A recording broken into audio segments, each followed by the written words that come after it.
Alhamdulillah, puji syukur kita panjatkan kehadirat Allah Subhanahu wa taala karena pada siang hari ini kita memberikan kesehatan, kesempatan untuk berkumpul di tempat ini.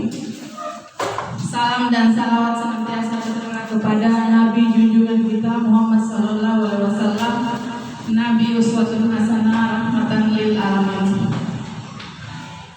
Bapak Kepala Sekolah yang saya hormati dan Bapak Ibu Guru UPT SPF SDN 179 Tanah Biru. Pada siang hari ini agenda pertemuan kita adalah sesi berbagi budaya positif. Jadi perkenalkan, saya Dasmiar, calon guru penggerak angkatan 11 Kabupaten Bulukumba. Pada kesempatan ini akan berbagi sesi budaya positif. Jadi di modul T1.4 saya akan menyebarkan pemahaman tentang budaya positif. Jadi budaya positif ini bukan hal baru bagi Bapak Ibu semua. Jadi budaya positif ini sudah kita laksanakan di sekolah. Tujuan sesi berbagi di modul 1.4 ini budaya positif, yaitu berbagi konsep budaya positif dan berbagi pengalaman penerapan budaya positif. Bapak Ibu semua, sebelum kita lanjut, mungkin ada ibu bapak ibu guru yang ingin berbagi tentang apa yang Bapak ketahui tentang budaya positif.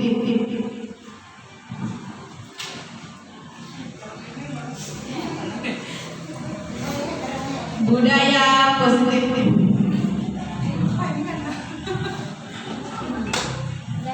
Silakan Ibu Kiki.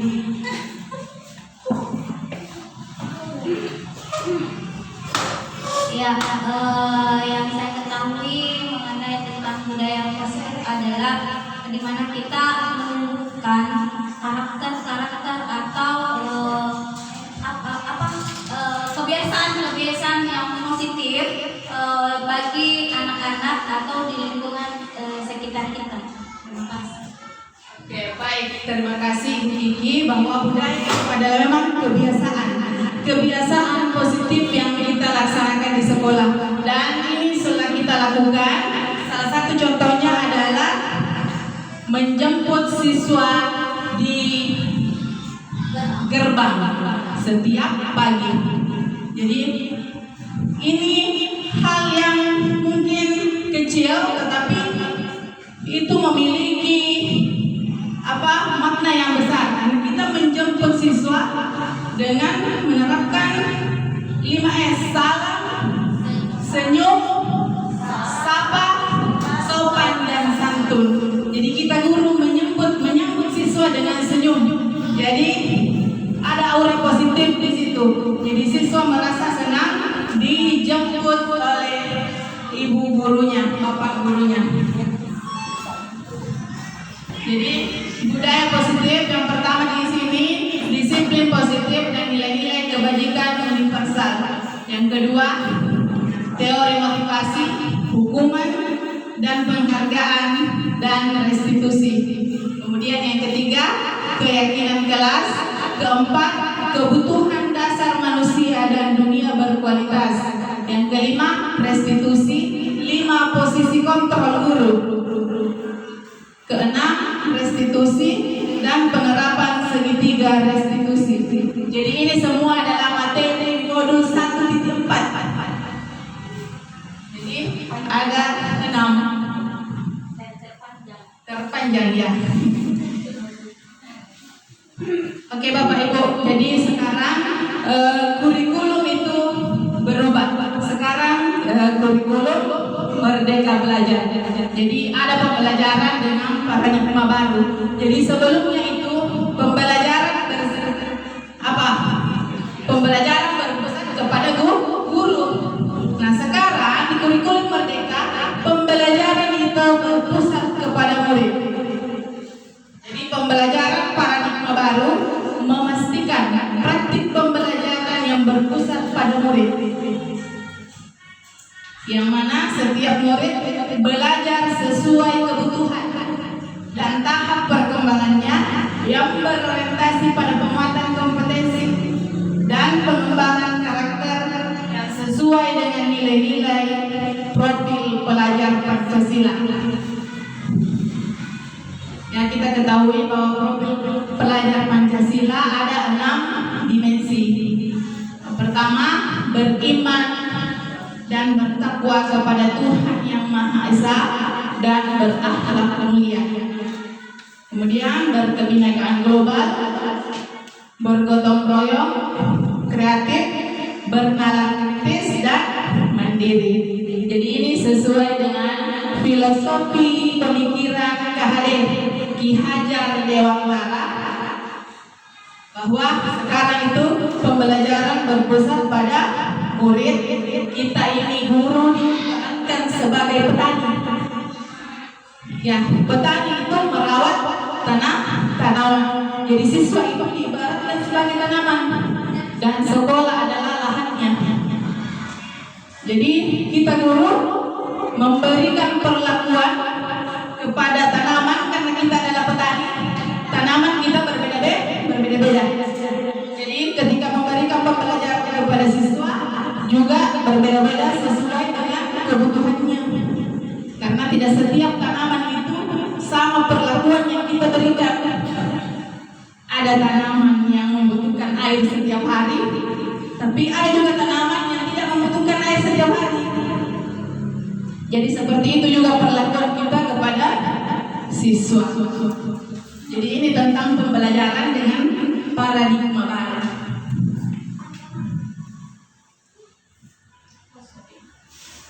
Ya, jadi budaya positif itu adalah standar pendidikan nasional menyebutkan dalam rangka menciptakan lingkungan yang positif, maka setiap warga sekolah dan pemangku kepentingan perlu saling mendukung, menghayati dan menerapkan nilai-nilai kebajikan yang telah disepakati bersama. Untuk dapat menerapkan tujuan mulia, maka seorang pemimpin pembelajaran perlu berjiwa kepemimpinan. Jadi kita ini pendidik adalah pemimpin pembelajaran. Jadi kita semua ini adalah pemimpin pembelajaran. Jadi dalam mengembangkan sekolah dengan baik agar terwujud suatu budaya sekolah yang positif sesuai dengan standar kompetensi pengelolaan yang telah ditetapkan.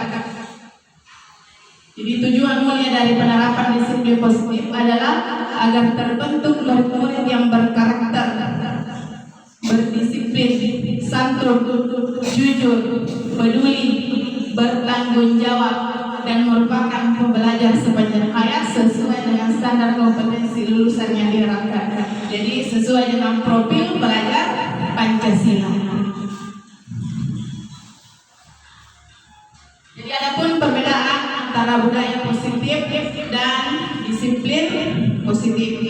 Jadi budaya positif itu adalah suatu pembiasaan. Jadi pembiasaan yang bernilai positif. Di dalamnya mengandung sejumlah kegiatan yang mampu menumbuhkan karakter murid. Jadi ini sudah kita lakukan di sekolah. Kita sudah terapkan budaya positif. Kemudian disiplin positif agar terbentuk murid-murid yang berkarakter berdisiplin, santun, jujur, peduli, bertanggung jawab, dan merupakan pembelajar sepanjang hayat sesuai dengan standar kompetensi lulusan yang diharapkan. Menurut Ki Hajar Dewantara, untuk menciptakan murid yang merdeka, syarat utamanya harus ada disiplin yang kuat.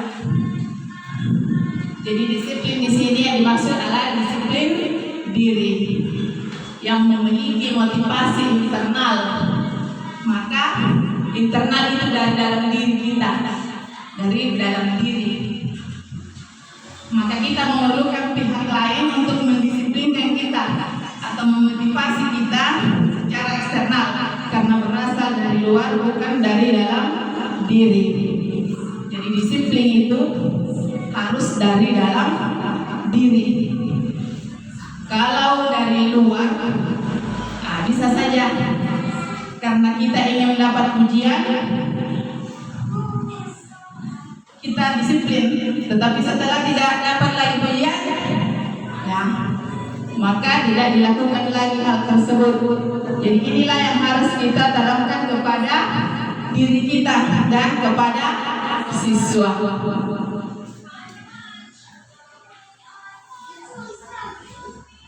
Kemudian kita masuk ke teori. Jadi teori motivasi perilaku manusia. Jadi motivasi itu, perilaku manusia itu ada 3 motivasi perilaku manusia menurut Dian Gosen. Yang pertama, untuk menghindari ketidaknyamanan atau hukuman. Ini motivasinya. Motivasinya misalnya disiplin. Karena menghindari ketidaknyamanan atau hukuman. Biasanya orang yang memotivasi perilakunya untuk menghindari hukuman atau ketidaknyamanan akan bertanya, apa yang akan terjadi apabila saya tidak melakukannya? Jadi ini motivasi eksternal, bukan dari dalam dirinya, tapi karena dia menghindari hukuman, menghindari ketidaknyamanan. Kemudian yang kedua, untuk mendapatkan imbalan atau penghargaan dari orang lain. Orang dengan motivasi ini akan bertanya, apa yang saya dapatkan apabila saya melakukannya? Jadi jangan kita disiplin karena ingin mendapatkan penghargaan atau imbalan. Jadi kalau kita tidak mendapat imbalan, kita tidak akan disiplin. Tapi kita lihat yang ketiga, untuk menjadi orang yang mereka inginkan dan menghargai diri sendiri dengan nilai-nilai yang mereka percaya. Jadi kita motivasinya itu harus motivasi internal. Jadi dari yang ketiga ini kita usahakan, atau memang kita harus berada di poin ketiga, di motivasi internal. Jadi kita menghargai diri sendiri. Jadi kita disiplin karena menghargai diri sendiri dengan nilai-nilai yang kita percaya. Karena tujuan dari disiplin positif itu adalah menanamkan motivasi yang ketiga pada murid-murid kita. Jadi yang tadi itu dari poin 1 sampai 3 yang akan kita tanamkan itu adalah poin ketiga, yang menjadi orang yang mereka inginkan dan menghargai diri sendiri dengan nilai-nilai yang mereka percaya. Ketika murid-murid kita memiliki motivasi tersebut, mereka telah memiliki motivasi intrinsik yang berdampak jangka panjang. Jadi dampaknya ini panjang, tertanam di dalam diri anak-anak. Motivasi yang tidak akan terpengaruh pada adanya hukuman atau hadiah. Mereka akan tetap berperilaku dan berlandaskan nilai-nilai kebajikan karena mereka ingin menjadi orang yang menjunjung tinggi nilai-nilai yang mereka hargai. Ya, sama halnya dengan kita Bapak Ibu. Kita berkendaraan memakai helm, apa nilai kebajikannya? Ya, nilai kebajikannya karena nilai keselamatan. Bukan karena ada polisi kita mau ditilang, maka kita memakai helm. Jadi kalau tidak ada polisi, kita tidak memakai helm. Padahal itu nilainya adalah nilai keselamatan.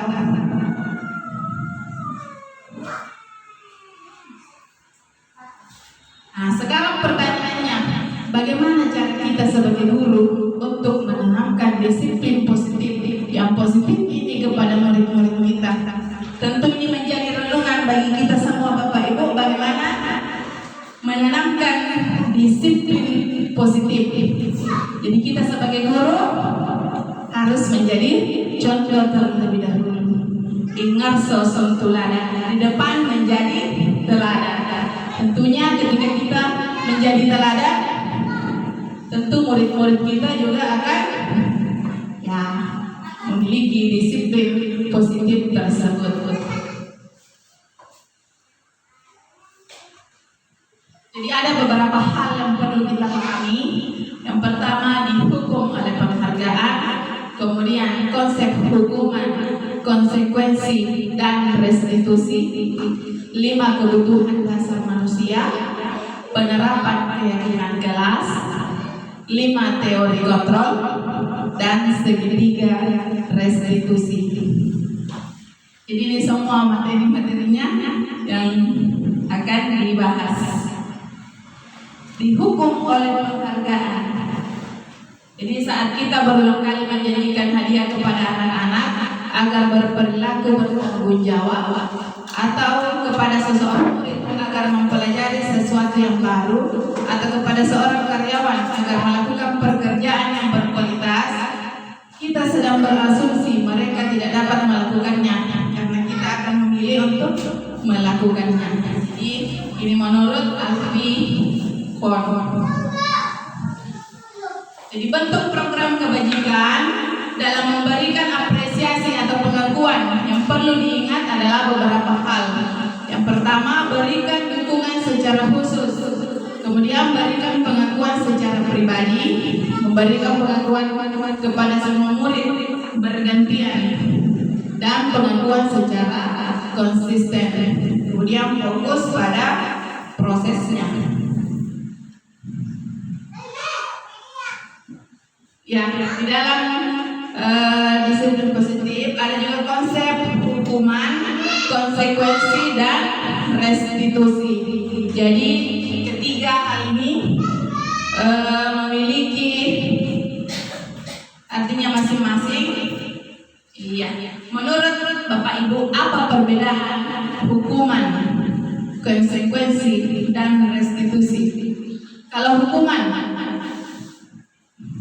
mungkin masih ada beberapa yang sering atau pernah memberikan hukuman. Hukuman semacam konsekuensi yang berhubungan dengan fisik. Ya, memberikan menyakiti atau kayak memukul begitu. Iya. Kalau konsekuensi,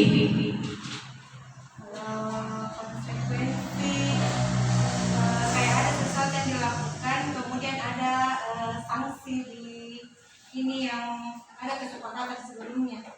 ya, Kalau tadi tidak ada kesepakatan antara guru dengan siswa, tapi kalau konsekuensi ada kesepakatan sebelumnya yang kita dibuat. Ketika siswanya melanggar, akan ada konsekuensi yang diberikan. Iya, betul sekali. Kemudian restitusi adalah Restitusi belum tahu Ibu. Oke, kita lihat ya Bapak Ibu. Oke, betul sekali yang disampaikan Ibu Sasmi bahwa hukuman itu adalah cara melakukan pengarahan agar dapat berlaku secara umum. Jadi biasanya ini hukumannya bersifat ya fisik maupun verbal biasanya. Tidak main fisik tetapi bermain lagi di kata-kata verbalnya. Jadi ini menyakitkan karena ya biasa kita menyinggung perasaan siswa kita, menyakiti dengan kata-kata. Kemudian konsekuensi terencana dan sudah disepakati. Jadi sudah dibahas, disetujui oleh murid dan guru. Dibuat oleh pihak guru dan murid sudah mengetahui sebelumnya konsekuensi yang akan diterima bila ada pelanggaran. Contohnya jika terlambat mengikuti upacara. Jadi tentu kita sudah sepakati bersama apa konsekuensinya. Jadi tanpa diberitahukan lagi, anak-anak sudah tahu konsekuensinya. Kalau saya terlambat, maka saya akan begini. Jadi anak-anak mempunyai ingatan bahwa kita tidak boleh terlambat lagi ke mengikuti upacara. Karena ada konsekuensi yang harus dijalani ketika melanggar. Kemudian restitusi. Restitusi ini proses menciptakan kondisi bagi murid untuk memperbaiki kesalahan mereka sehingga mereka bisa kembali pada kelompok mereka dengan karakter yang lebih kuat. Jadi ada di sini proses menciptakan kondisi. Jadi kita melakukan percakapan di sini dengan siswa. di proses restitusi. Iya. Jadi hukuman itu sesuatu yang menyakitkan. Jadi menyakitkan bagi siswa. Jadi tidak nyaman untuk murid dalam jangka waktu yang panjang. Kemudian akan tersakiti. Apalagi itu dengan verbal, kita tidak melakukan kekerasan fisik, tetapi verbal menyakiti dengan kata-kata. Kalau konsekuensi tidak nyaman untuk murid dalam jangka waktu yang pendek, kemudian murid juga tidak nyaman. Beda dengan restitusi. Jadi restitusi itu merupakan pilihan, menguatkan murid dalam jangka waktu yang panjang. Murid dapat penguatan, mendapatkan penguatan. Jadi sebentar kita akan bahas ini bagaimana prosesnya restitusi, penerapan segitiga restitusi.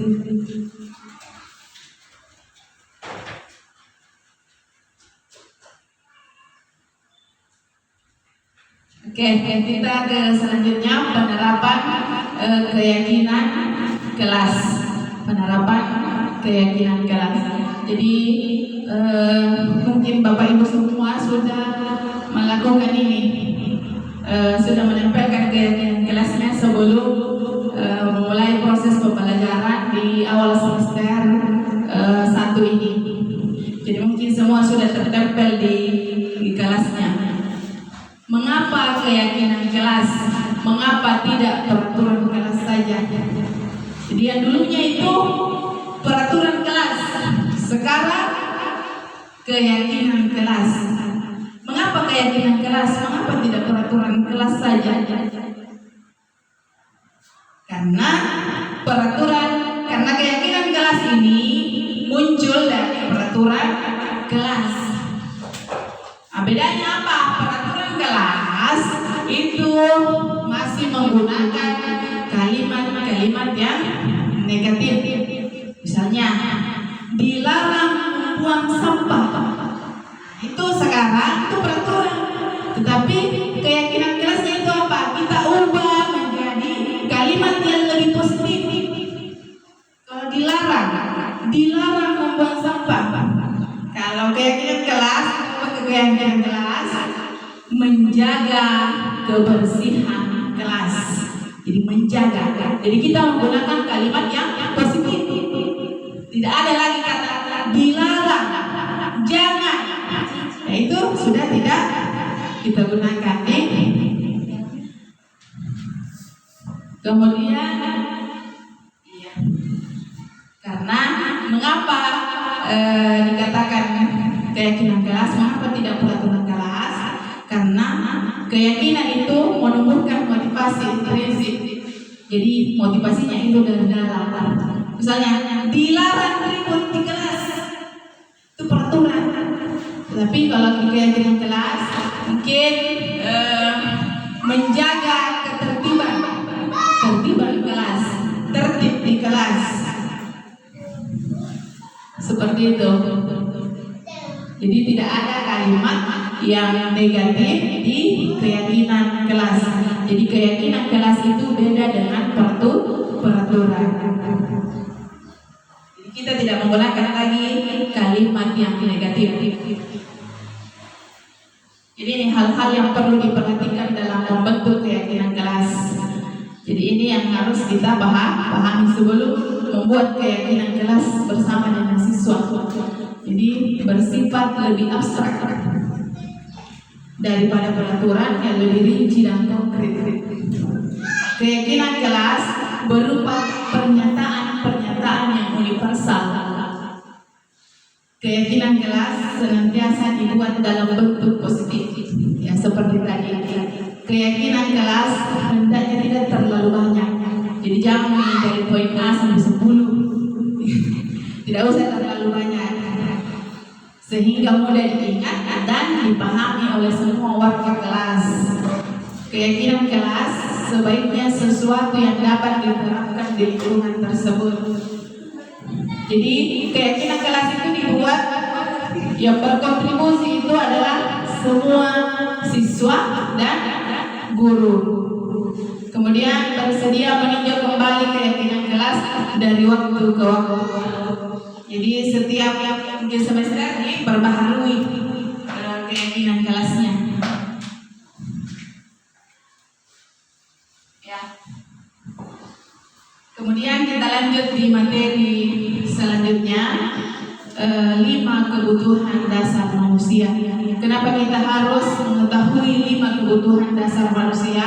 Karena setiap perilaku yang ditunjukkan oleh siswa kita ada hubungannya dengan kebutuhan dasarnya.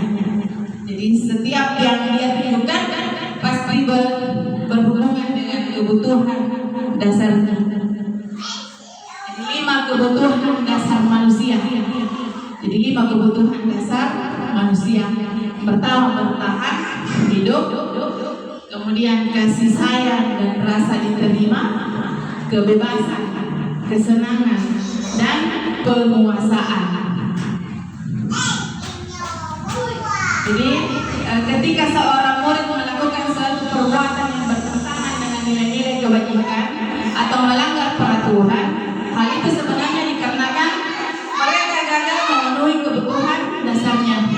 Misalnya di kelas ada sesuatu yang selalu mengganggu, ya selalu mengganggu temannya, selalu mencari perhatian.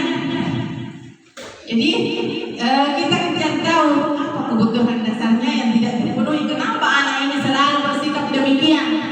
Ya bisa saja karena dia kebutuhan dasarnya kasih sayang dan rasa diterima tidak terpenuhi.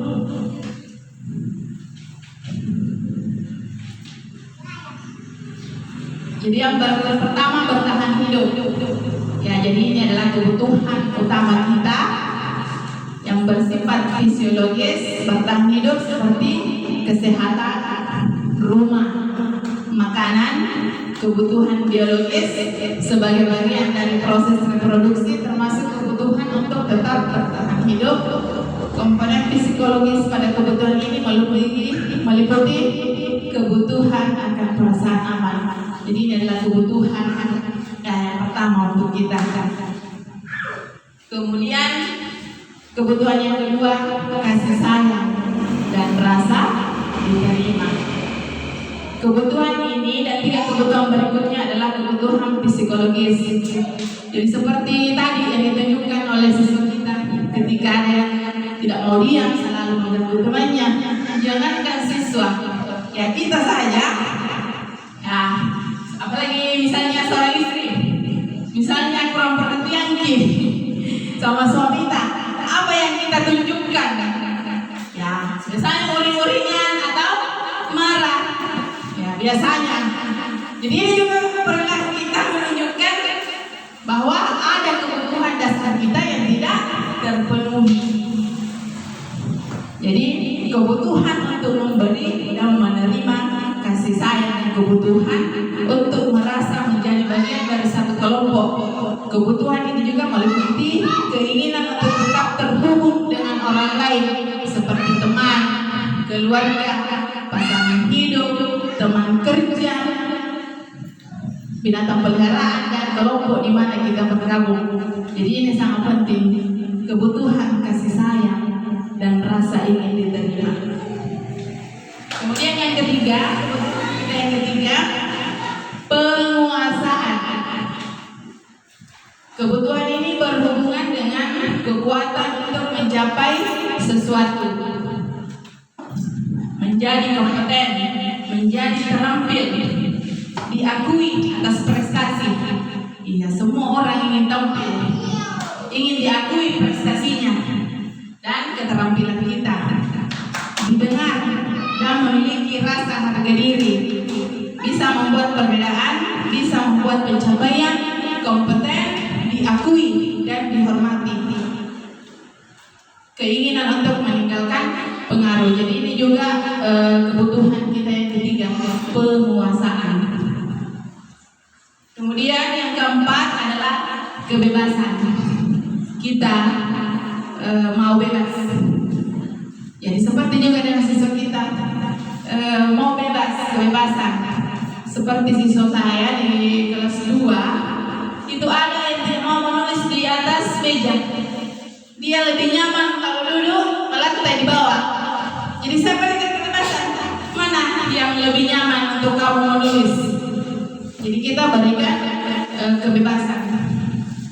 Karena sudah disiapkan meja, tetapi tidak mau. Dia lebih nyaman kalau duduk melantai menulis. Jadi memiliki pilihan dan mampu mengendalikan arah hidup seseorang. Anak-anak dengan kebutuhan kebebasan yang tinggi menginginkan pilihan. Mereka perlu banyak bergerak, suka mencoba-coba, tidak terpengaruh orang lain dan senang mencoba hal baru dan menarik. Jadi itu untuk kebebasan. Kemudian yang kelima, kebutuhan kita yang kelima adalah kesenangan. Siapa orang yang tidak mau senang? Jadi kita mau terus senang.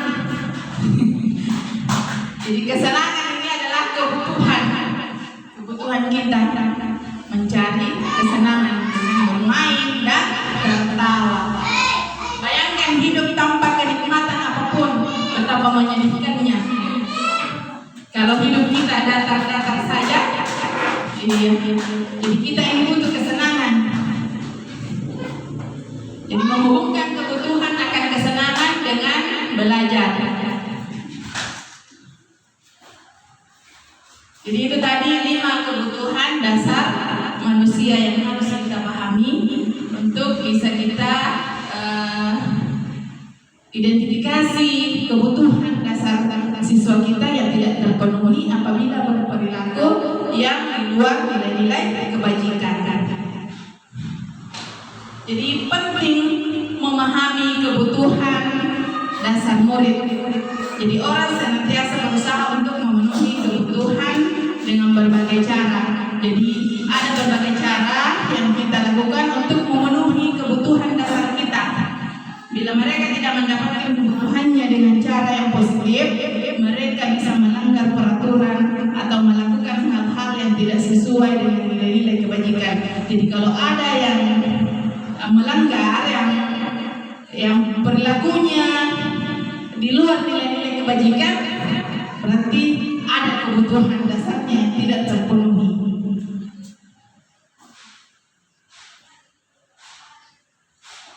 Ya, cara menemukan solusinya jika ada sesuatu yang seperti itu, yang pertama mengajak untuk berdialog secara reflektif tentang kesalahannya melalui pendekatan disiplin positif, yakni menumbuhkan motivasi intrinsik berupa nilai-nilai kebajikan sebagai landasan dalam bertindak. Kemudian melibatkannya dalam kegiatan yang memberi peluang membuat pencapaian yang berarti. Kemudian membangun hubungan yang bisa membangun kepercayaan dan kedekatan dengan anak, dan membentuk pembelajaran berdiferensiasi sesuai dengan kebutuhannya. Nah, ini ada contoh kasus dan mungkin ini juga terjadi di sekolah kita. Ada Ibu Ambar, guru wali kelas 2A di SD Pelita Hati, sedang bingung menghadapi ulas salah satu murid di kelasnya Doni. Beberapa anak di kelas 2A telah datang padanya dan mengeluhkan Doni yang sering meminta bekal makan siang mereka dengan paksa. Jika Anda menghadapi situasi seperti Bu Ambar, apa yang Anda akan lakukan? Menurut Anda, kira-kira apa alasan Doni melakukan hal tersebut? Jadi ini Doni selalu mengambil bekal temannya. Dia makan bekal temannya. Nah, apa yang dilakukan Ibu Ambar? Ketika kita sebagai Ibu Ambar, apa yang bisa kita lakukan? Kita tahu investigasi apa alasannya Doni sampai selalu merebut. Kemudian kira-kira apa alasan Doni melakukan hal itu? Dari pembahasan tadi terkait dengan 5 kebutuhan dasar manusia. Mungkin Doni sedang memenuhi kebutuhan dasarnya dalam hal apa tadi pertama, memenuhi kebutuhan hidup. Nah, mungkin karena lapar, mungkin tidak bisa lapar di rumah, sampai di sekolah lapar, mengambil paksa makanannya temannya. Mungkin seperti itu. Oke, kita lihat. Oke, betul sekali yang dikatakan Ibu Sasmi. Yang pertama kita identifikasi kenapa anak ini selalu mengambil bekal temannya. Nah, mungkin karena dia lapar. Orang tuanya tidak membawakannya bekal makan siang, atau dia tidak membawa bekal dari rumahnya. Jadi kebutuhan bertahan hidupnya tidak terpenuhi. Ataukah karena dia merasa senang menjadi perhatian ketika temannya melaporkan tindakannya itu pada gurunya, dan guru memberitahu orang tuanya sehingga orang tuanya jadi memperhatikan dia. Maka kebutuhan dasar yang dipenuhi Doni adalah kebutuhan akan kasih sayang dan rasa diterima. Atau karena Doni merasa bosan dengan bekal makanan yang dibawa oleh ibunya dari rumah, makanya dia mau mencicipi bekal temannya yang lain, mungkin menunya berbeda dari bekal yang dibawanya. Ya, maka Doni senang berusaha memenuhi kebutuhannya akan kebebasan. Dia karena mau mencoba bekal temannya, dia mau bebas memilih mana lagi yang mau saya ambil.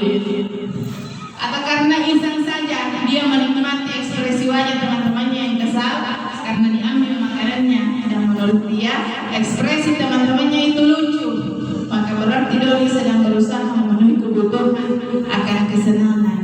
Jadi kita identifikasi apakah dia cuma mau senang saja ini Doni, dia senang melihat temannya kalau kesal, atau memang dia tidak bawa bekal dari rumah, jadi harus dilakukan investigasi dulu apa alasannya ini Doni melakukan hal tersebut. Ya, kita lanjut 5 posisi kontrol. Jadi 5 posisi kontrol kita sebagai guru. Kemudian kita berada di mana ini? Penghukum, pembuat rasa bersalah, teman, pemantau, atau manajer. Jadi ini 5. Manajer. Ya, kadang-kadang kita juga biasa menjadi penghukum, pembuat rasa bersalah. Paling sering kedua, membuat rasa bersalah. Nah, kau ini selalu kamu. Jadi pembuat rasa bersalah. Atau ketiga, teman. Ya, sekali-kali lah kita bisa bersikap seperti teman.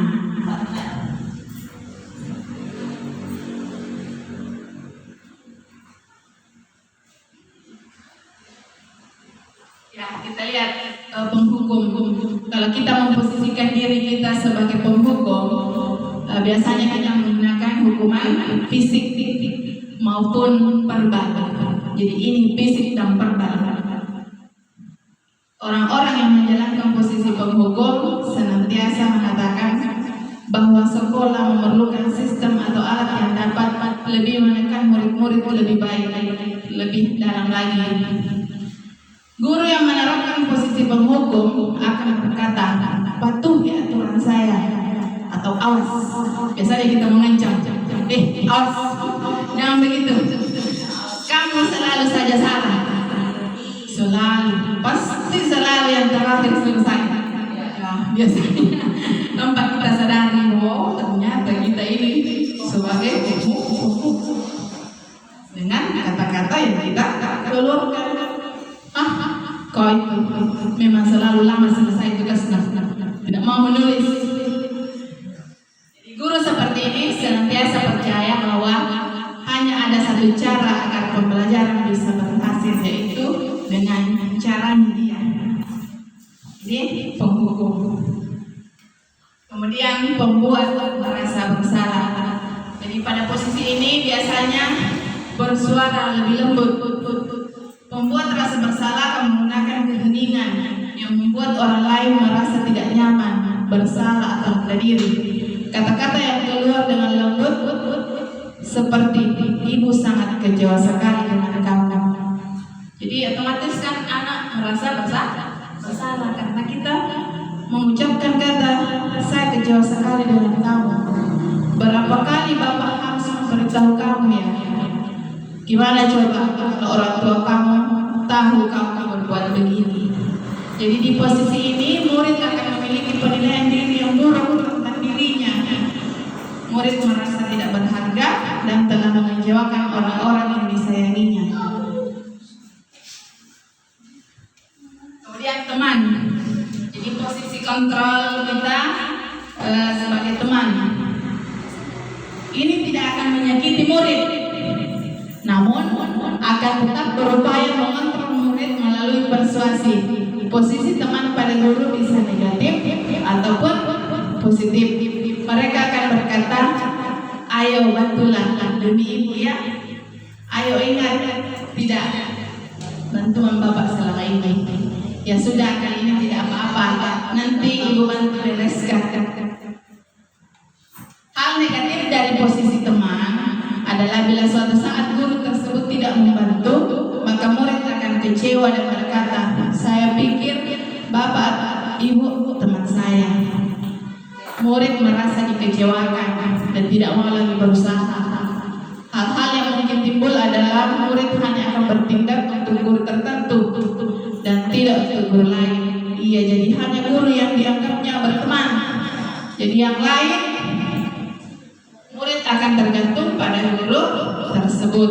Kalau kita memiliki posisi kontrol sebagai teman. Kemudian pemantau. Ya, ini juga yang sering kita lakukan. Memantau berarti mengawasi. Jadi setiap gerak-geriknya siswa pasti kita pantau.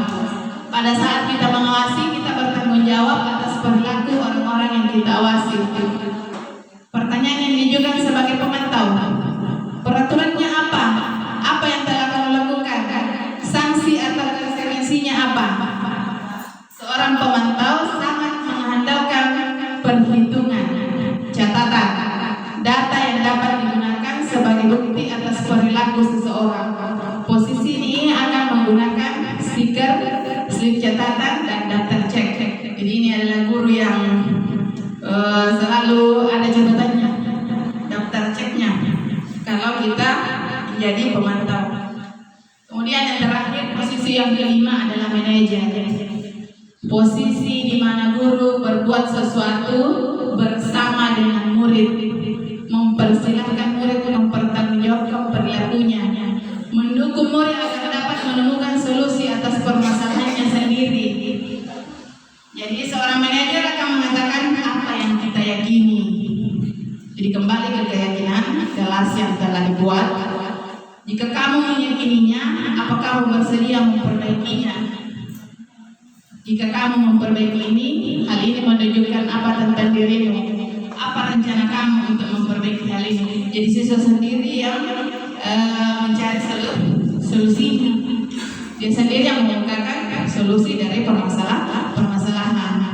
Jadi kita di sini posisi kontrol sebagai manajer. Jadi Bapak Ibu semua mengetahui di mana posisi saya sebagai seorang guru. Ya, mungkin ini yang terakhir, segitiga restitusi. Ini mungkin bukan lagi yang baru, karena di PMM sudah banyak yang saya lihat dan sudah menyelesaikan PMM-nya disiplin positif. Aksi nyatanya penerapan segitiga restitusi. Ya, segitiga restitusi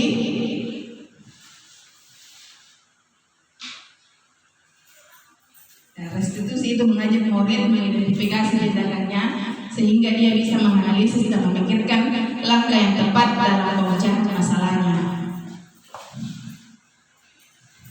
Ya, yang pertama itu menstabilkan identitas, memvalidasi tindakan yang salah, dan menanyakan keyakinan. Jadi itu 3 tahapan restitusi.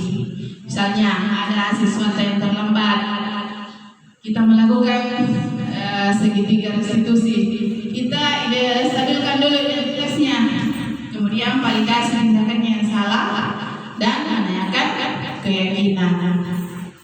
Tapi tidak semua kasus juga bisa diselesaikan dengan penerapan segitiga restitusi ini.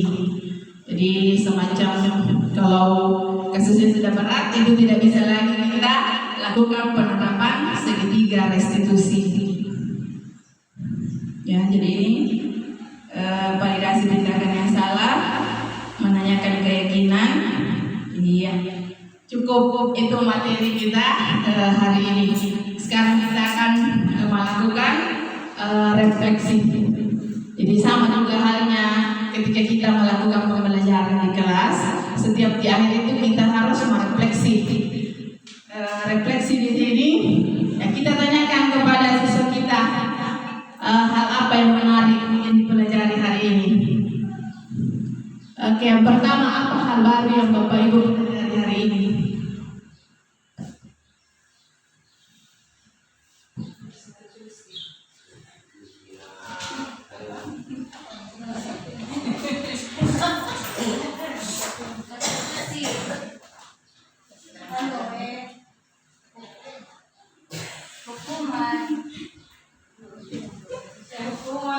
Konsekuensi dengan restitusi. Perbedaannya. Langsung dijawab ini tiga ya. Yang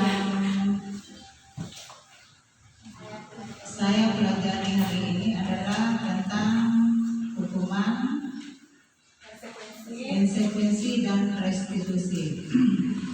Kemudian bagaimana perasaan saya setelah mempelajari pembelajaran hari ini, bahwa ternyata selama ini kita sebagai pendidik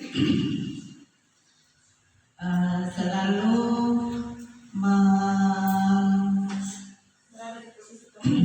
berada di posisi membuat rasa bersalah dan penghukum.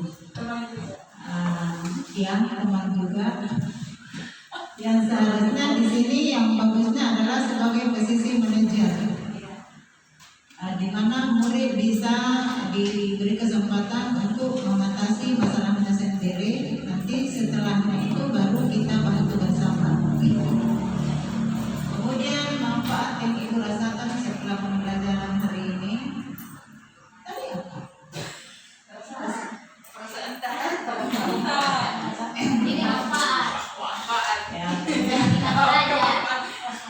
Manfaatnya adalah dengan adanya pembelajaran hari ini yang dilakukan oleh guru CGP, saya rasa sangat bermanfaat sekali untuk pembelajaran selanjutnya, di mana saya sebagai pendidik sudah bisa membedakan mana yang seharusnya dilakukan untuk anak kita, anak didik kita. Begitulah yang bisa saya sampaikan untuk kesempatan kali ini. Sekian, terima kasih. Assalamualaikum warahmatullahi wabarakatuh. Waalaikumsalam warahmatullahi wabarakatuh. Terima kasih kepada Ibu Rusmini yang telah merefleksikan untuk kegiatan kita hari ini. Oke, mungkin sampai di sini materi kita hari ini. Ayu Tim Makan Terasi cukup sekian dan terima kasih. Wabillahi taufiq wal hidayah.